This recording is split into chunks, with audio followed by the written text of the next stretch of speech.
Hey heroes, welcome to another amazing episode of History of the Marvel Universe. This channel is brought to you in part by Patreon supporters. If you want to vote in monthly polls that help decide what topics get covered on the channel, you can sign up for $1 per month over at patreon.com/MaryMarvelate. The link is in the description below, along with other places you can find me: Twitter, Twitch, Instagram, all that stuff. This week's tale begins decades ago with the aristocratic Russian family, the Kravenovs. There was the patriarch, Nikolai, his wife, Anna Makarova, and their son, Sergei. The family, of course, had a number of servants at the estate, one of which was a woman named Sonya Smerdyakov. And of course, Nikolai was used to taking what he wanted, and so one day an illicit affair between he and Sonya produced a bastard son, Dmitry Anatoly Smerdyakov. Dmitry was, of course, raised as a servant and received abuse and contempt from both his father and his half-brother Sergei. Unaware of his true parentage, he repressed his childhood memories, convincing himself that he and Sergei were actually friends. Apparently, his only real friend was an American boy named Joey Cord, who once saved his life. Not only that, but Dmitry repressed his own sense of identity and began mastering the art of deception and disguise to survive. Somewhat ironically, this would not go unnoticed, and one day the Kravenov estate was visited by a gentleman named Gustav Fiers. Fiers saw the potential in Dmitry's skills and brought him to a special school for covert arts. He and other similarly talented students were mentored by Gustav's brother, Karl, otherwise known as the Finisher. But Dmitry soon became his star pupil, displaying an uncanny abilities to mimic others. As a child, Dmitry Smerdyakov was abused and unwanted, but as an adult he became a Soviet spy known only as the Chameleon. Should be noted that at this point his plain white face was actually a mask, which served as a basis for his disguises, but that eventually changed. Early in his career, he sported a multi-pocketed disguise vest which allowed him to quickly take on other appearances. In his first recorded outing during the Marvel Age, he plotted to steal a set of missile defense plans from the United States. After acquiring the first half by impersonating a government scientist, he decided to frame the then young and inexperienced vigilante Spider-Man for the theft of the second. To this end, he broadcast a message that only the hero's spider sense could detect, proposing a meeting that he claimed would be very profitable for the wall crawler. Next, he used his mastery of disguise to enter the building where the remaining half of the plans were being kept, and finally switched to a Spider-Man costume before taking the plans and making his escape. Of course, the real trick was that as he absconded by helicopter, the real Spider-Man arrived at the supposed meeting place, the very same building the Chameleon had just escaped from with the stolen plans. What the Master Spy didn't count on was Spider-Man escaping this trap and intercepting the helicopter before he escaped. Much stronger than the Chameleon anticipated, Spider-Man returned with his foe and the missile plans. However, by dropping a smoke bomb, the Chameleon slipped away from the police. Using a disguise he'd stashed in the building, he quickly blended in with the officers and tried to escape. Spider-Man's spider sense indicated something was wrong, but before he could zero in on him, the Chameleon shut off the lights. By the time they came back on, Spider-Man had grabbed the Chameleon, but the clever spy, still dressed as a cop, claimed that Spider-Man was really the Chameleon. In the confusion, Spidey slipped away, but not before ripping his opponent's costume, exposing the true imposter. Dmitry was deported back to Russia, and with his career as a spy marred by failure, he instead turned to criminal enterprises. He secretly returned to New York, quickly coming to the conclusion that something needed to be done about Spider-Man. As such, he decided to contact his half-brother, who he falsely remembered as an old friend, Sergei Kravenov. By this point, Sergei had become a world-famous big game hunter known as Kraven, and relished the opportunity to face a worthy challenge. Over the decades, Kraven had kept his body young and powerful using a special concoction of fruits and herbs. And during this time, he provided Smerdyakov with a similar, albeit weaker formula, restoring him to his prime. For clarity, the Chameleon is still considered to have normal physical attributes like strength and speed. It's just that some stories indicate that he and Kraven are actually quite old, having been born before the Bolshevik Revolution in the early 20th century. While that kind of plot point tends to fall away and not be referenced with the sliding timeline, this served as an explanation as to why the Chameleon wasn't an old man. He and Kraven worked together in their attempt to defeat Spider-Man, but ultimately were defeated themselves and scheduled to be deported once again. This time they bribed one of the sailors to let them go with a lifeboat. They made a landfall on Long Island near one of Tony Stark's factories, and while Kraven was apprehended by Iron Man, the Chameleon slipped away. He decided to prove his superiority over Kraven by defeating Iron Man and concocted a scheme. By posing as his avenging teammate, Captain America, the Chameleon tricked Iron Man into attacking the real Cap. This scheme was foiled when Hank Pym, then known as Giant Man, exposed which one was actually the Chameleon. Following this, he escaped incarceration and applied his skills working for the gamma-powered genius, the Leader, and later encountered Spider-Man again while impersonating police captain George Stacy. At the time, Spider-Man, in his civilian identity of Peter Parker, was dating Captain Stacy's daughter Gwen. Peter realized something was amiss when his spider sense warned him of danger, while at the same time George Stacy appeared not to take notice of he or Gwen. The Chameleon was soon found out when he disguised himself as the one person Spider-Man could instantly recognize as a fake Peter Parker. He was subsequently hired by the terrorist group Hydra and tasked with impersonating Hank Pym. Pym was working on countermeasures for Hydra's biological weapon, Virus 9, so the Chameleon was dispatched to steal his research.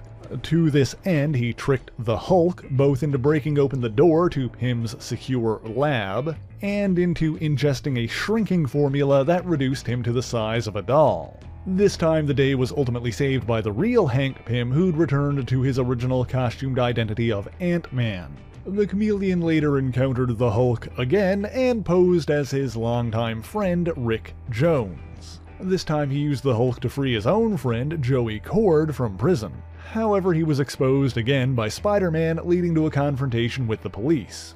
While the Chameleon tried to make an escape with Joey, he struck an officer with his car. Spider-Man stopped the vehicle, but when another cop threatened to execute the Chameleon, Joey jumped in front of his shot, which of course he claimed to have fired accidentally, and was fatally hit. Sometime after this, the Chameleon upgraded his equipment, designing a suit that could quickly change its appearance, later adding a special control belt that allowed him to mimic others instantly. He clashed with vigilantes like Torpedo, but Daredevil was able to track him via his heartbeat. And of course he also faced further defeats at the hands of Spider-Man. After that, he invested his accumulated wealth into further enhancing his powers, funding the development of a chemical serum that allowed him to physically alter his own face. This form also made use of a control belt which was pre-programmed with hundreds of various facial features but could also scan new faces to imitate. As a side effect, his natural default face became white and featureless, somewhat resembling the mask he'd worn for years. After another encounter with Spider-Man, the Chameleon turned his attention towards organized crime.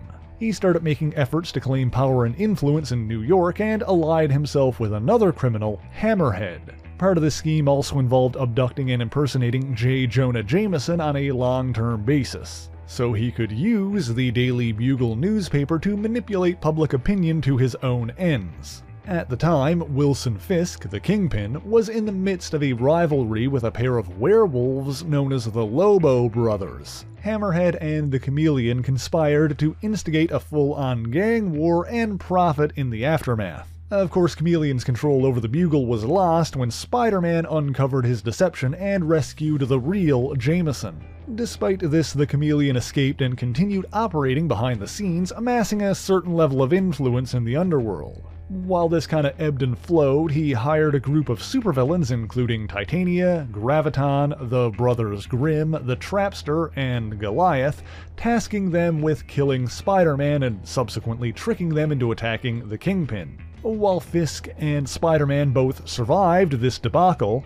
The Kingpin's reputation was damaged, including his standing with the international crime syndicate, the Magia. Actually, side note, do you pronounce that Magia or Magia? Let me know in the comments. Anyway, after his underworld influence began to slip away, the Chameleon engaged in another plot to destroy his arch nemesis. Taking the identity of Dr. Turner, he tricked Spider-Man into letting him scan him with a machine that would supposedly analyze his powers. In truth, this device was built by the criminal inventor, the Tinkerer, and was meant to incapacitate Spider-Man long enough that he could be killed. But it didn't quite work, and instead temporarily removed his powers. The Chameleon decided to toy with him. He manipulated the threats against him and convinced him to voluntarily give up his powers permanently. Of course, Spider-Man eventually discovered the truth and restored himself. The Chameleon's next major scheme was one concocted by Harry Osborn, the second Green Goblin. This one will take a little bit of explaining, so strap yourself in. As we mentioned earlier, and I'm sure you already know, Spider-Man's secret identity is Peter Parker. The Chameleon was not aware of this fact, but Harry Osborn was. Peter's parents, Richard and Mary Parker, were government operatives who worked for the CIA. When Peter was very young, Richard and Mary accepted a mission to spy on the Red Skull. Not the real Red Skull, mind you, Johann Schmidt, but a communist Red Skull, Albert Malik, who first emerged during the 1950s when the original was missing and presumed dead. To tie things back into the topic at hand, while Richard and Mary ostensibly worked under him, Malik, the imposter Red Skull, also employed the finisher Carl Fears. The very same Carl Fears who also tutored a young Chameleon on covert ops. Anyway, when Malik discovered that the Parkers were double agents, it was the finisher who sabotaged their plane, leaving Peter to be raised by his Aunt May and Uncle Ben. Not only that, but Richard and Mary were framed, making it seem as though they really were traitors working for the Skull. However, Peter eventually exposed the truth as Spider-Man by confronting Fears. The finisher was badly injured during their encounter, but the Chameleon oversaw his recovery. And years later, at the request of Harry Osborn, the Chameleon created android duplicates of Richard and Mary Parker to fool Peter into thinking that his parents were still alive. Ironically, in the midst of all of this, Harry actually died before he could see the end result of this scheme. Okay, he didn't really die because his father squirreled him away to Europe and hired Mysterio to fake his death, but that's besides the point. Peter came to believe that the replicas were indeed his parents and revealed his secret identity to them. Meanwhile, the Chameleon allied himself with the Vulture, who'd stolen a machine that allowed him to temporarily restore his own youth by sapping life energy from other people. The Chameleon revealed his scheme to the Vulture, explaining that he knew there was some connection between the Parkers and Spider-Man, and hoped to discover the wall crawler's true identity. He also believed that he owed a debt to Kraven for beginning his enmity with Spider-Man, because while the Chameleon focused on schemes and personal gain, Kraven became obsessed with hunting Spider-Man, a quest that inevitably drove him quite mad. And when he did eventually believe that he proved himself Spider-Man's superior, Kraven the Hunter took his own life. The Chameleon felt partially responsible for this and wanted to defeat Spider-Man in part to repay his debt. But before they could reveal his secret, Spider-Man tracked the androids back to the Chameleon's lair and learned the truth. Furthermore, while the robot Richard remained loyal to his creator, the Mary android had grown to care about Peter. The Chameleon transformed Richard into a monstrous form, ordering him to attack Spider-Man, but Mary saved the hero by killing her artificial husband with a surge of electricity. She then met her own end when the Vulture drained her artificial life energy, killing her to restore his youth. And for the second time in his life, the Amazing Spider-Man had lost his parents. This sent him into a savage rage, and Spider-Man hunted the Chameleon, pursuing him to Kraven's New York mansion. Terrified by his opponent's newfound ferocity, the Chameleon's repressed childhood memories resurfaced. This left him a babbling, despondent mess, and he was turned over to the authorities. Committed to the Ravencroft Institute for the Criminally Insane, he remained there while his mind recovered. He was treated by Dr. Ashley Kafka, but soon it was determined that he should stand trial. Kafka felt that he wasn't ready and that taking him away would undo her work. She secreted him away herself, intending on continuing his treatment, but the Chameleon took advantage of this, attacking her and escaping by impersonating her. He subsequently succeeded in capturing and unmasking Spider-Man, finally understanding the whole Parker situation. Posing as Dr. Kafka, he attempted to torment Spider-Man by using facial prosthetics to convince him that he was a man named Herbert Smith who'd been committed to an insane asylum, but Peter held on to his sense of self and broke free. Interestingly, this story and several after appear to depict the Chameleon wearing his old white mask again. Anyway, he blended into his environment like an actual chameleon and slipped away. He seemingly ran into Kraven the Hunter, mysteriously back from the dead, but this was really Sergei's son, Alyosha Kravenov, who was posing as his father. The Chameleon thought that maybe he was hallucinating, but believed it when told that he was Kraven's half-brother. He then impersonated Spider-Man himself and paid a visit to his wife, Mary Jane. However, MJ knew who her husband was facing and didn't fall for the deception, quickly defeating the Chameleon with a baseball bat. The villain slipped away once again, but was found and shot by Alyosha. However, the Hunter had only tranquilized him, and so the Chameleon survived yet again. He went into hiding by masquerading as a circus clown for several months. Apparently his mother was descended from a long line of entertainers, but he wasn't satisfied with this life. He later lured Spider-Man to the top of the Brooklyn Bridge by pretending to have abducted Mary Jane. Turns out this was an illusion cast by a holographic projector in his mask. This situation culminated in the Chameleon awkwardly claiming to love Peter, which they both had a good laugh about. This is a weird issue. He then seemingly attempted to take his own life, dropping from the bridge. The details of what happened next are a little vague, but the Chameleon survived his fall and escaped. However, in his madness, the truth of Spider-Man's identity apparently slipped from his mind. At one point he was recruited by his old ally, Gustav Fiers, the Gentleman, and joined a gathering of the Sinister Six to destroy Spider-Man and acquire wealth. Sometime after these plans failed, he was committed to the Edwards Psychiatric Facility, and was subsequently one of many villains recruited by Norman Osborn, the original Green Goblin, into the short-lived Sinister 12. For a time, it seems he wasn't much of a threat on his own, but then, during the first superhero civil war, Spider-Man revealed his identity on live TV, and the whole world learned that he was Peter Parker. This angered the Chameleon because then he remembered that he'd already learned that. He was supposed to already know, but now everybody knew. He gathered together a group of villains dubbed the Exterminators, which included the Scarecrow, Will-O-the-Wisp, Molten Man, Electro, and Swarm. However, this was mostly to distract Spider-Man, while the Chameleon disguised himself as Peter and targeted Aunt May at Avengers Tower. However, having raised Peter like a son, May quickly deduced that something was amiss. After confirming her suspicions, May baked the imposter a tray of cookies laced with Ambien.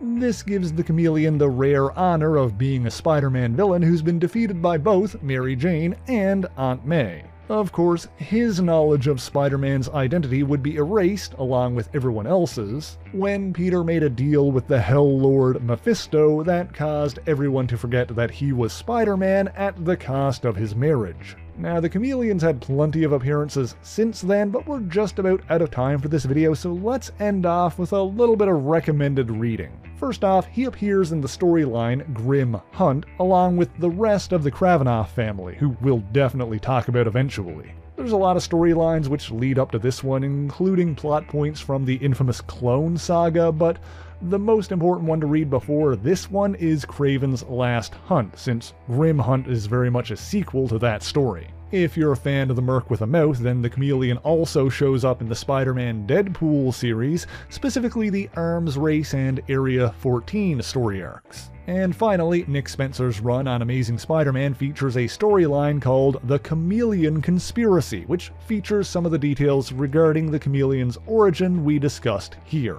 Again, there's a lot of stories that lead up to that one, but aside from the ones we already covered in this video, the most important to know would be the ones involving Spider-Man's alleged sister, Teresa Parker. She debuted in the OGN Amazing Spider-Man Family Business, and subsequently appeared in the 2017 Peter Parker the Spectacular Spider-Man series and Spencer's Spider-Man run.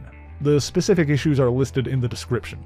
But that's all I've got time for this week, and if you enjoyed this video, please leave a like, share the video, and subscribe for more marvelous content. As always, all the issues referenced in this video are listed in the description below if you'd like to read them for yourself, as well as links to other places you can find me, including my Patreon page where for only $1 a month you can get your name in these special thanks here. Also my Twitch channel where I stream every weekend. So until next time, true believers, Excelsior!